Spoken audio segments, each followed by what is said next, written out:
Hello students. कक्षा 12 economics के आज दूसरे चैप्टर की हम लोग डिस्कशन करेंगे। इससे पहले की वीडियो में हमने लेसन फर्स्ट इकोनॉमिक्स के परिचय के बारे में जाना। आज जो हमारा दूसरा टॉपिक है उपभोक्ता के व्यवहार का सिद्धांत, इसके बारे में हम लोग पढ़ेंगे। उपभोक्ता के व्यवहार का सिद्धांत का मतलब है कि उपभोक्ता किस प्रकार व्यवहार करता है, कैसे वो सामान खरीदता है, क्या उसकी इच्छाएं हैं, इन सब चीज़ों के बारे में हम लोग डिस्कशन करेंगे।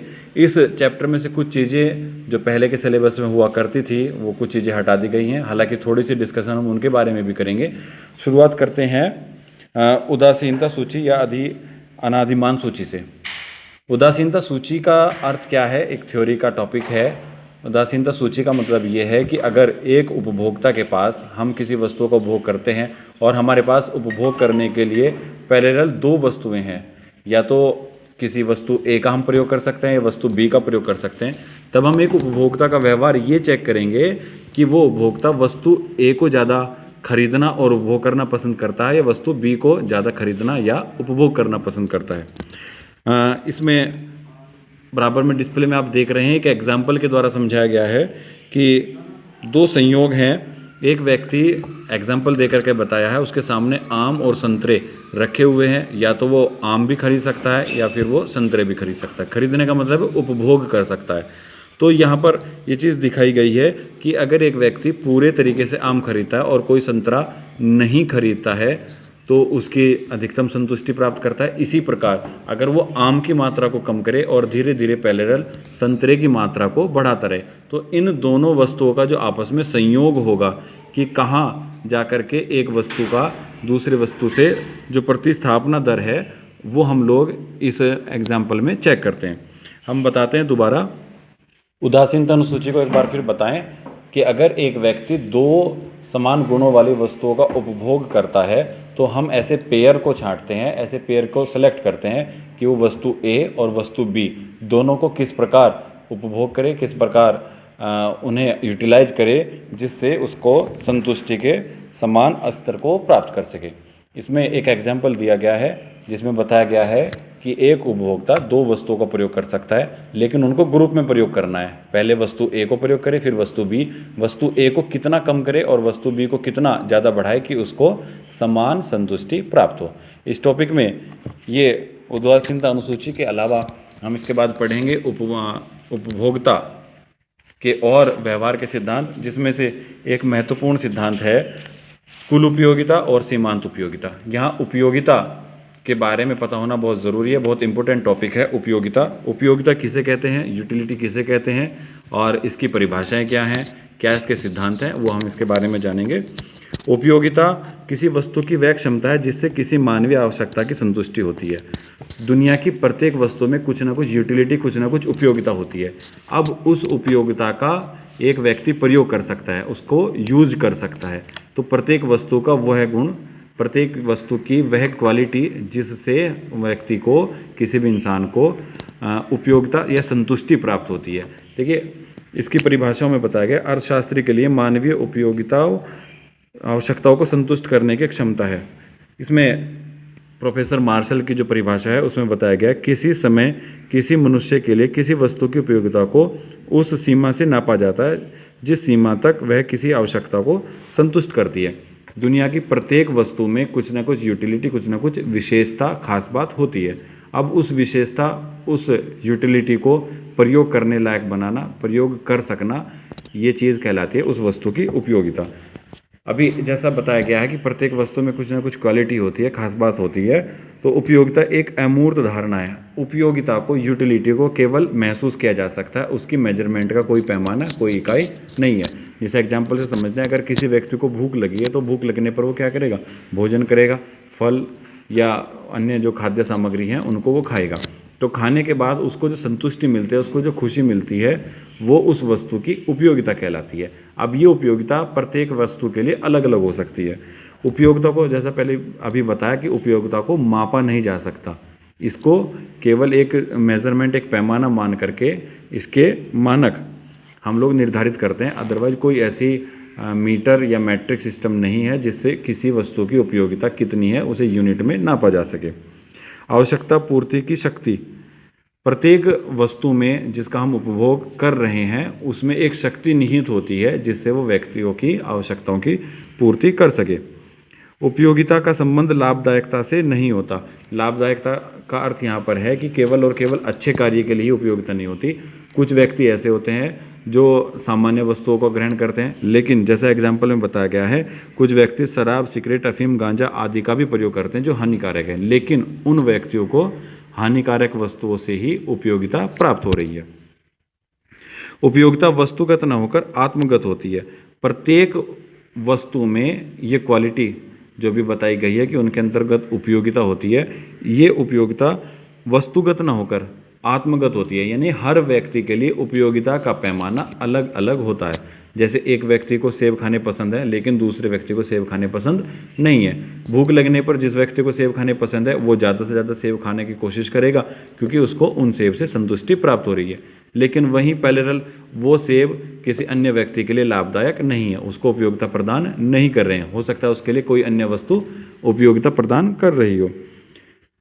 तो इस तरीके से ये उपयोगिता के बारे में बहुत इंपॉर्टेंट टॉपिक है उपयोगिता। कुल उपयोगिता और सीमांत उपयोगिता। अभी हम ब्लैक बोर्ड की तरफ चल रहे हैं, हालांकि ये टॉपिक उपयोगिता, सीमांत उपयोगिता हमारे सिलेबस में नहीं है, लेकिन शॉर्ट में इसको समझते हैं। बताया था कि प्रत्येक वस्तु का वो मूलभूत गुण जिसको अगर व्यक्ति प्रयोग करे तो व्यक्ति को संतुष्टि प्राप्त होती है, इस संतुष्टि को ही उपयोगिता कहा जाता है। अब एक एग्जाम्पल के रूप में बता रहे हैं, माना एक व्यक्ति भूखा है और भूख लगने पर वो रोटियां खा रहा है और रोटियां खाने के बाद उसको कुछ ना कुछ यूटिलिटी, कुछ ना कुछ संतुष्टि प्राप्त होगी। इस संतुष्टि को ही हम लोग उपयोगिता कहते हैं। अब इसको मेजरमेंट कैसे कहते हैं, एक मानक पैमाना मानने के बाद हम लिखते हैं, यहाँ पर एग्जाम्पल देखें।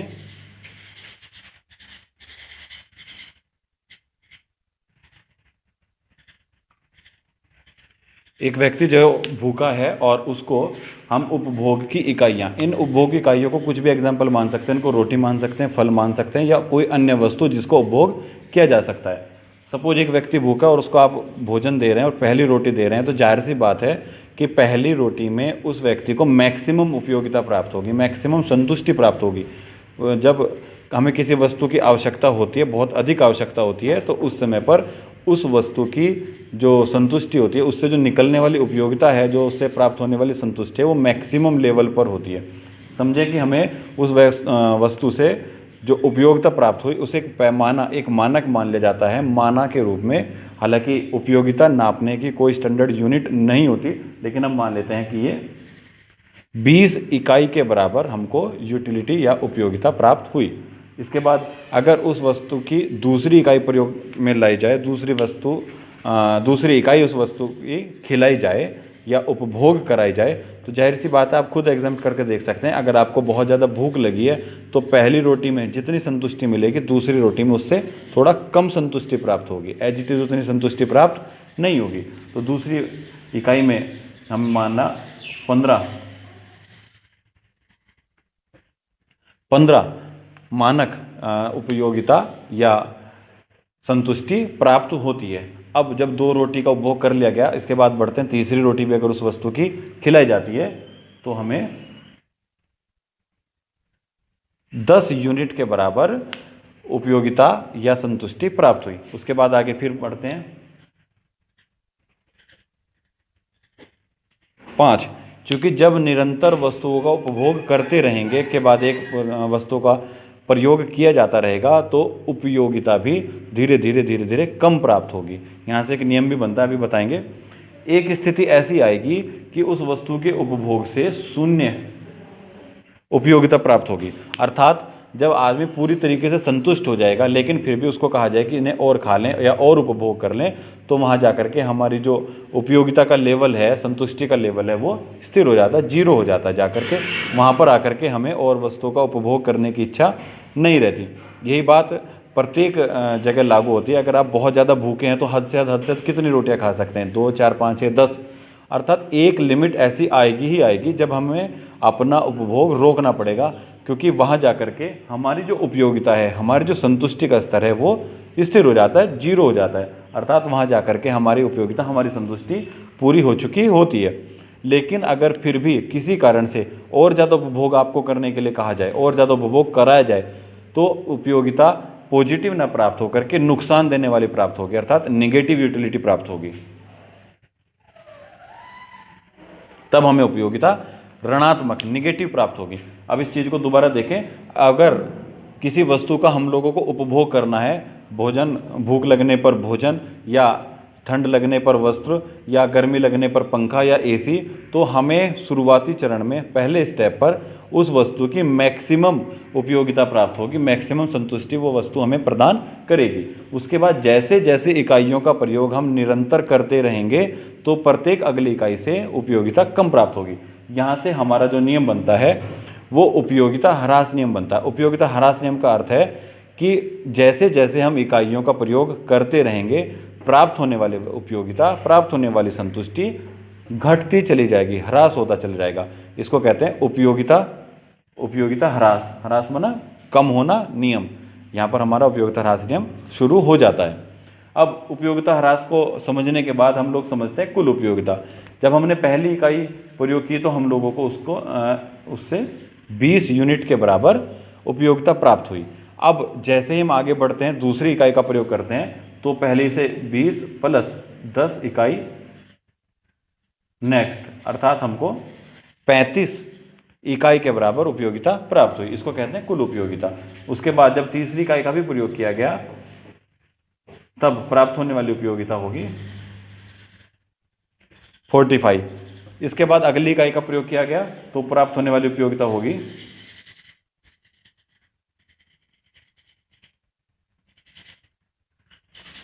और इसके बाद हम उस संतुष्टि के स्तर तक, पूर्ण संतुष्टि के स्तर तक पहुंचते हैं, वहां हमारी उपयोगिता +0 होने के बाद।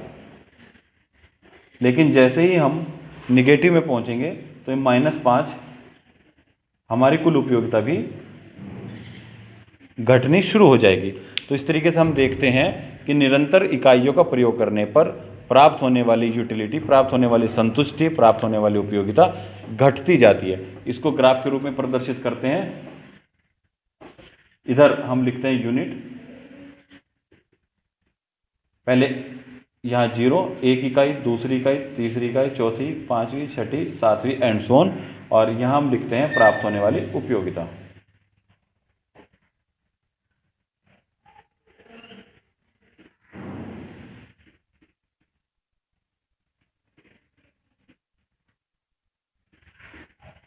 प्राप्त होने वाली उपयोगिता,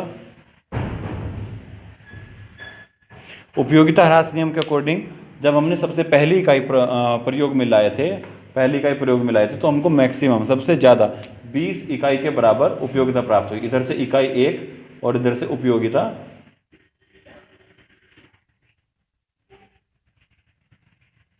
20। यहाँ एक डॉट लगा देंगे, इधर से 1 और इधर से 20। जब हमने दूसरी इकाई को प्रयोग में लाए तो 15 यूनिट के बराबर, इधर से 2 और इधर 15, 2, 15। तीसरी इकाई 3 और 10, 3 और इधर से 10,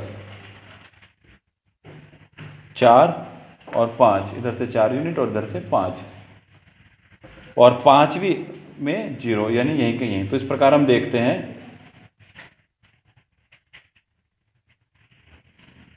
एक घटता हुआ ग्राफ हम लोगों को मिलता है। ये ग्राफ ये बताता है कि उपयोगिता घटती हुई जाती है। जैसे जैसे हम इकाइयों को आगे बढ़ाएंगे ऐसे ऐसे उपयोगिता कम होती चली जाएगी। एक स्तर ऐसा आएगा कि उपयोगिता 0 लेवल पर आ जाएगी, और अगर आगे भी हम उपयोग जारी रखते हैं तो यह माइनस में, नेगेटिव यूटिलिटी की ओर बढ़ जाएगी।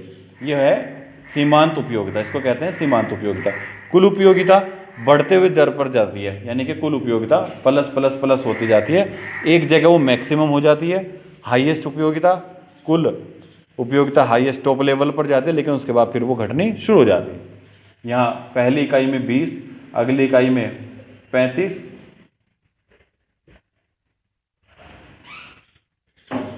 इस प्रकार कुल उपयोगिता का ग्राफ ऊपर की तरफ बढ़ता है।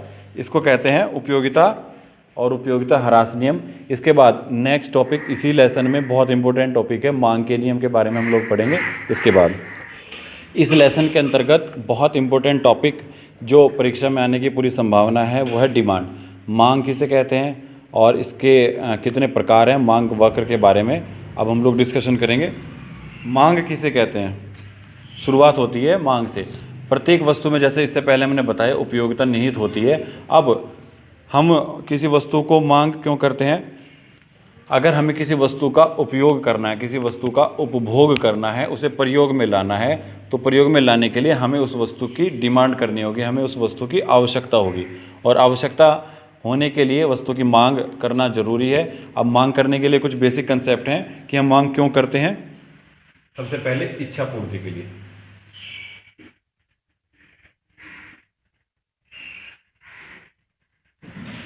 हमें अपनी इच्छा की पूर्ति के लिए किसी वस्तु की मांग करनी होती है। अब इसके बाद दूसरी कंसेप्ट होता है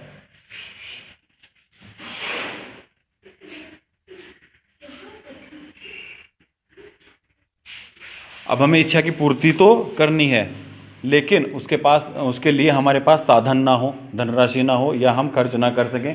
तो हमें इच्छा की पूर्ति के लिए, हमारी इच्छा है किसी काम को करने की या किसी चीज़ को उपभोग करने की, इच्छा की पूर्ति के लिए, लेकिन उसके साथ ज़रूरी चीज़ है आवश्यक साधन। हमारे पास आवश्यक साधन भी होने चाहिए, भले वो धन है या कोई सेवा है।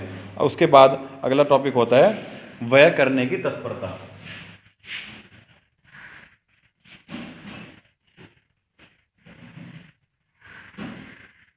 ये 3 पॉइंट होने मांग के लिए जरूरी है। मांग, अगर हमें किसी वस्तु की इच्छा की पूर्ति के लिए जिसके लिए हमारे पास पर्याप्त साधन हो और जिन्हें व्यय करने की हमारे अंदर तत्परता हो, मांग कहलाती है। हम किसी वस्तु की मांग क्यों करते हैं, किसी वस्तु की डिमांड क्यों करते हैं, हमें कोई वस्तु क्यों चाहिए? हमें चाहिए इच्छा की पूर्ति के लिए।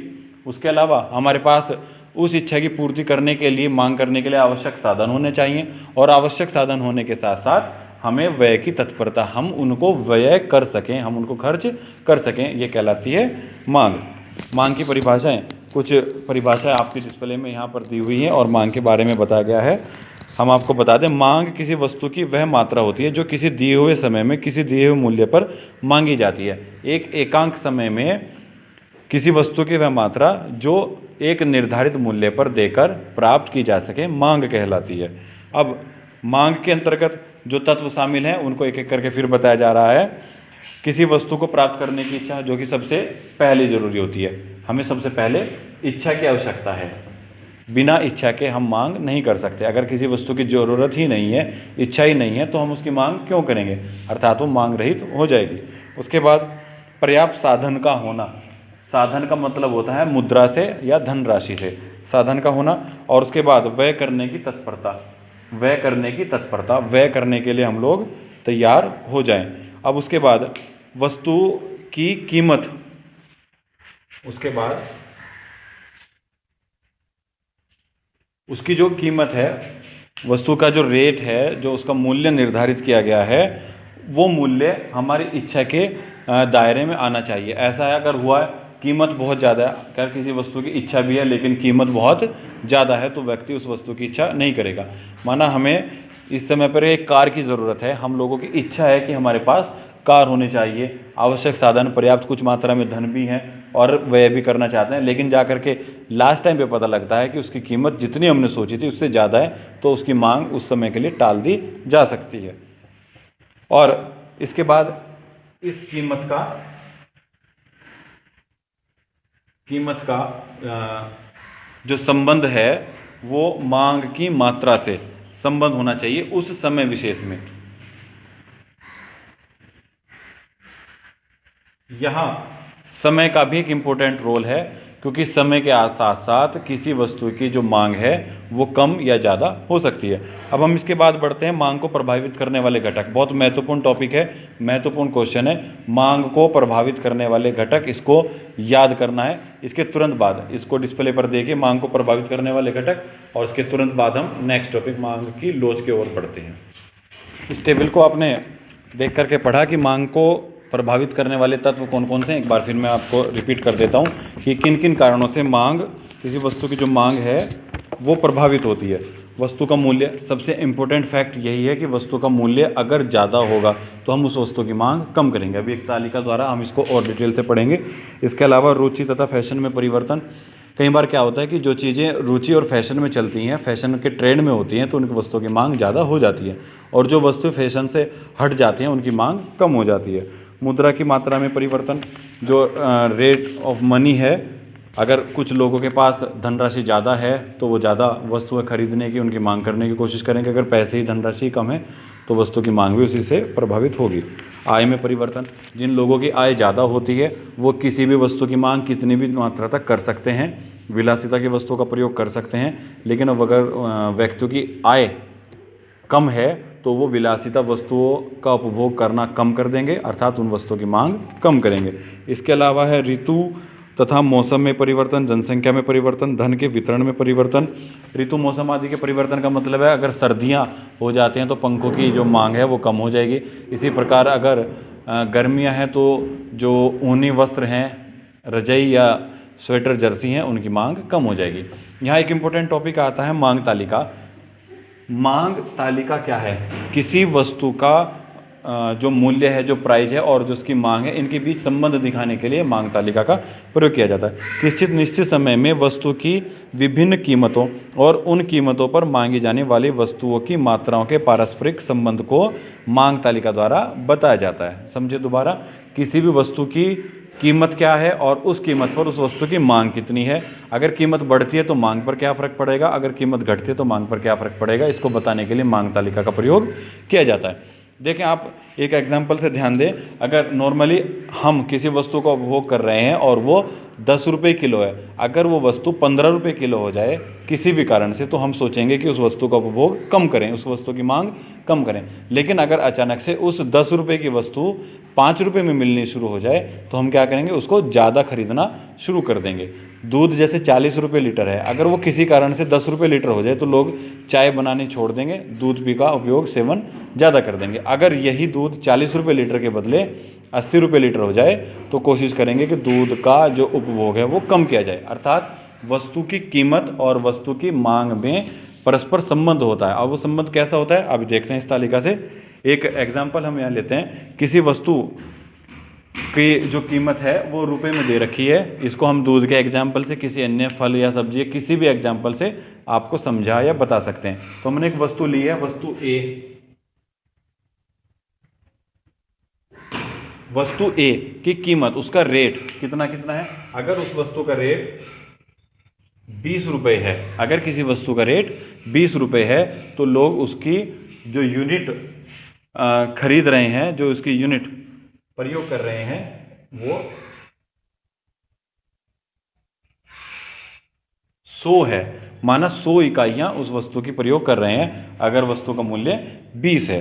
अब अगर वस्तु का मूल्य बढ़ जाता है, इसका मूल्य बढ़ा दिया जाता है,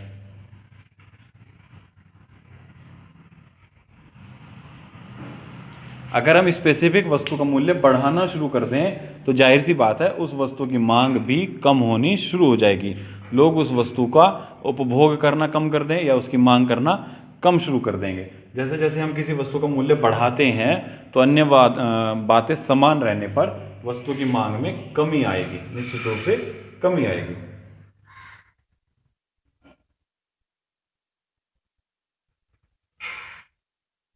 यहां देखेंगे, अगर मूल्य प्लस होता जाता है तो वस्तु की मांग माइनस हो जाएगी। ठीक है, इसी चीज को अगर रिवर्स करके आप लोगों को समझाया जाए, अगर किसी वस्तु ए की कीमत पहले 100 रुपये है तो उसकी मांग 20 यूनिट के बराबर है, अब उसकी कीमत कम हो जाए, अगर किसी वस्तु की कीमत पहले बहुत ज़्यादा है और धीरे धीरे धीरे करके अगर उस वस्तु की कीमत कम की जाए तो वस्तु की मांग में बढ़ोतरी होना निश्चित रूप से संभव है, तो वस्तु की मांग बढ़ेगी।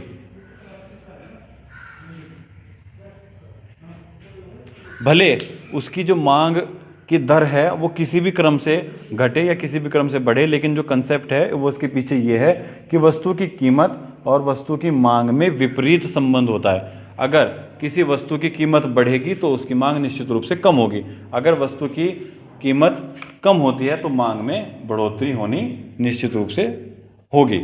अब ये तो चीज़ हम लोगों को समझ में आ गई मांग तालिका देख करके कि अगर किसी वस्तु की मांग बढ़ती है तो अगर किसी वस्तु की कीमत बढ़ती है तो मांग उसकी निश्चित रूप से कम होगी। यहाँ इस परिभाषा में एक चीज़ आपको ध्यान देनी है कि जब भी हम मांग तालिका या मांग वक्र के बारे में बताएंगे तो हम बताएंगे, हम अपनी परिभाषा में लिखेंगे, जैसे अन्य बातें समान रहने पर अगर किसी वस्तु की कीमत बढ़ती है तो मांग कम हो जाएगी और अगर कीमत कम होती है तो मांग बढ़ जाएगी। यहाँ विपरीत संबंध है, कीमत कम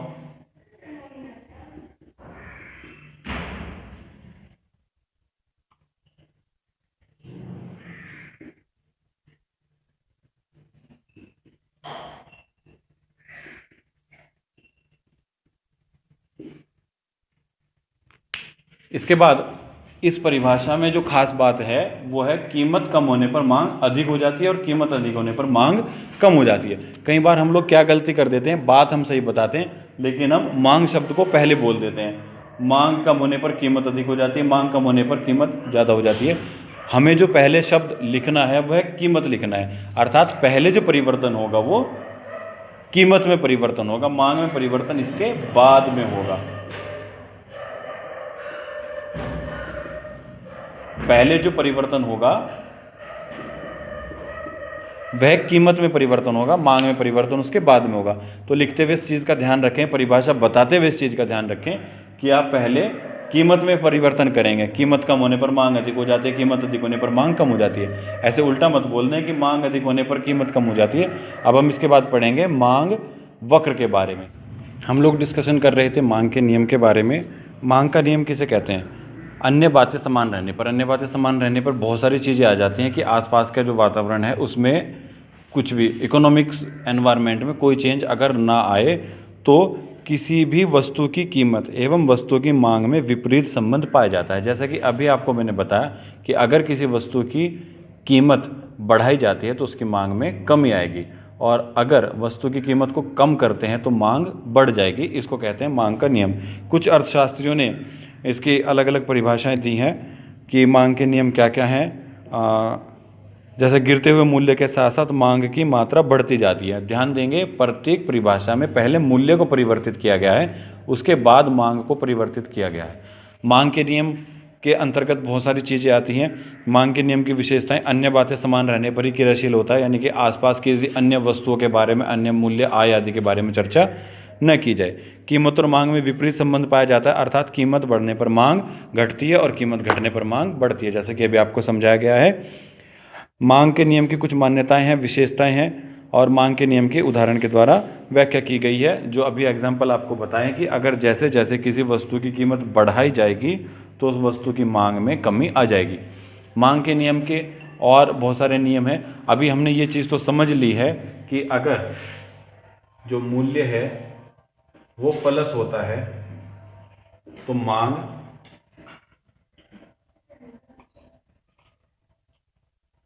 कम होनी शुरू हो जाएगी। यहाँ तक तो बात समझ में आती है। अब देखना ये है कि कितना मूल्य बढ़ाने पर कितनी मांग कम होती है या कितना मूल्य कम होने पर कितनी मांग बढ़ती है। क्या ऐसा भी संभव है कि मूल्य भी बढ़ रहा है लेकिन फिर भी उसके बाद वस्तु की मांग बढ़ जाए? बढ़ते हुए मूल्य पर भी वस्तु की मांग बढ़ सकती है, हाँ या ना? या अगर वस्तु का मूल्य कम हो रहा है तो उसकी मांग भी कम हो जाएगी। तो इन चीज़ों को हम मांग के नियम के अंतर्गत पढ़ेंगे। नेक्स्ट वीडियो में मांग के नियम को और विस्तार से हम लोग जानेंगे।